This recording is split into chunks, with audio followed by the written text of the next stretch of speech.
So if we use a tree as a metaphor for golf and life in general, we have the tree, okay, and obviously a tree bears fruits, and the fruits represent results that we get, all the good stuff and all the bad stuff. However, nobody I've ever spoken to is really happy with the amount of fruit they have, or they're not happy about how it tastes, or they're not happy about how it looks. So what tends to happen is, in general, people take that fruit and they try and squeeze more juice out of it. They put additives to it, they chop it up, they put it into different recipes. They do everything they can with this fruit to try and improve the results that they've got, okay? But the question is, I'd like to ask everybody in the room is, what determines the quality and the number of the fruits? Does anybody have an idea? Sorry? How you feed the tree. How you feed the tree, that's one thing. Anything else? The roots, probably. It's the roots, the quality of the roots, the soil, and of course the health of the seed. Now, the thing about this is it's always invisible, you can't see it, but it's always hidden under the ground.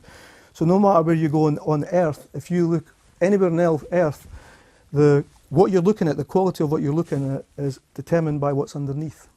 And this, if you like, is a universal law, is known as a universal law. And it's the same with golfers, business people or whatever. You can get two business people or two golf people, and on paper they can seem almost equal. They can have the same background, they can have access to the same training, they can have the same amount of money, resources to get there, and yet when you put two people in a competitive situation or a business situation, one will excel, one will stay where they are. And the thing is, everything you can measure, see and touch could be the same. So therefore, the only difference, it has to be invisible. And really that's what we're going to be talking about tonight. It's the invisible that makes a difference. And one of the universal laws is that the invisible is always, always much more powerful than the visible. And if you think about the physical results, what do golfers do?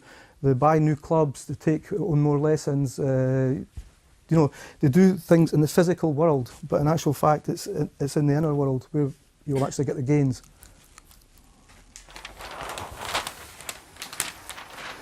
So people think we live in one world. They actually think we live in a physical world, but in actual fact we live in four worlds. We live in a mental world of thoughts.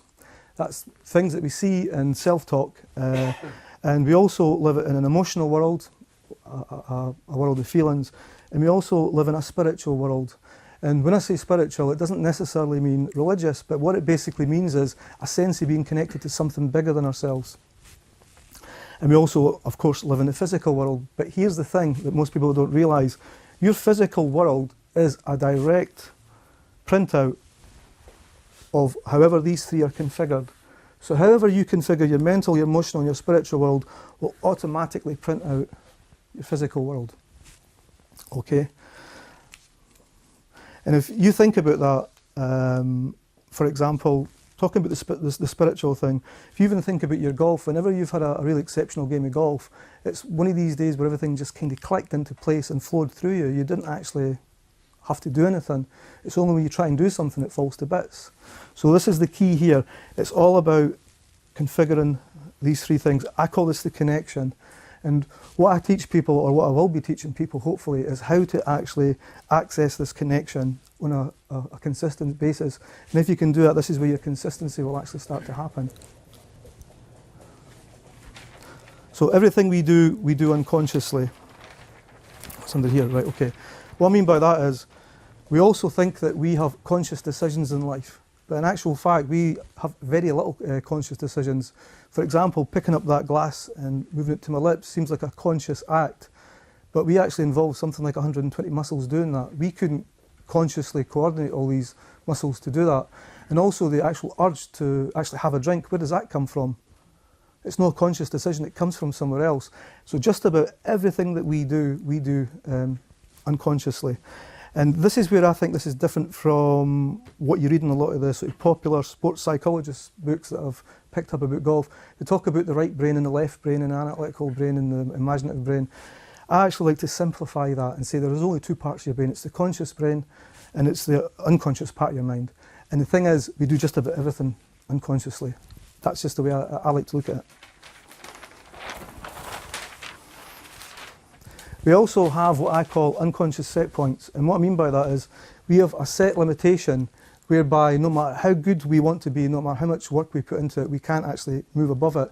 And we have unconscious set points in every area of our lives. For example, if you want to know where your set points are, look at where you live, the type of house you live in. That will tell you where your set point is for your environment. If you want to look at the kind of relationships and friends that you attract, that will tell you where you are with relationships and friends. If you want to look at your health, look at your health. That will tell you where you are with your health. And we have these set points in every area of our lives, and of course we also have them in golf. In fact, I don't know why, but we'll use blue. And the way it works is, if you can imagine this is your set point, it actually works in a channel. So you have an upper part of your set point, and you have a lower part. Okay, and what tends to happen, if you look at your life, your golf life or whatever it is, over a number of years, what you'll basically find is you'll perform like this, your performance will start to go up. But whenever you start to break out where your level is set at the top level, you'll start to sabotage yourself and you'll start to make stupid mistakes. And then what will happen is your performance will go down until you get to a point where you're hitting the below part of your set point. And then what will happen is, an amazing thing will happen is, all your resources will kick in. You'll play absolutely wonderful golf or whatever set point you're looking at, and you'll start to improve again, and you'll move up, and then you'll sabotage yourself, and then you'll move down. And this more or less goes on all the way through.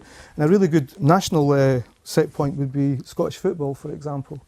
Scottish football, we are renowned for only getting to a certain level in the World Cup. And you know, just when we were about to really go below where we should be, we come up against one of the best teams in the world, and we play absolutely brilliant.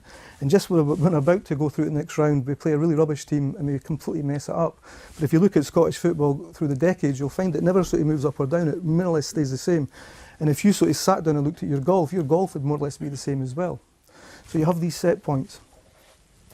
So not only that, you have these physical programs that work. They work every single day of your life. For example, if you think of the physics that would be involved running down a flight of stairs, the actual balance and coordination, muscles, etc., it's a phenomenal. You couldn't do it consciously. In fact, if you were to run down a flight of stairs and think about every step, by the time you got to the second or third step, the chances are you'd probably trip up and fall all the way down to the ground. And that is a key right away to what's actually happening with your golf. The minute you actually consciously think of what you're trying to do, just like the steps, you trip and fall all the way down to the bottom. Okay. Also, perception of who you are and what is possible to achieve is also another unconscious program. So, for example, if you think of a 3-foot putt, you know, it's the actual perception of the difficulty of that putt that matters, not the fact that it's difficult, because it's just a 3-foot putt. So, again, you've got no conscious control over that. It's an unconscious program. Also, as well, I would just suggest that things like yips, twitches, all the sort of things that you get are actually part of this, keeping you in this channel. It's the way that your unconscious mind actually keeps you within this channel. And also injuries, because I know myself for years and years, whenever I train, I always get to a certain level of fitness, and just when I'm about to go over it, I'll hurt my knee or I'll hurt my elbow or something will happen. And I actually believe that injuries are also, or can be, part of the unconscious mind keeping you where you are.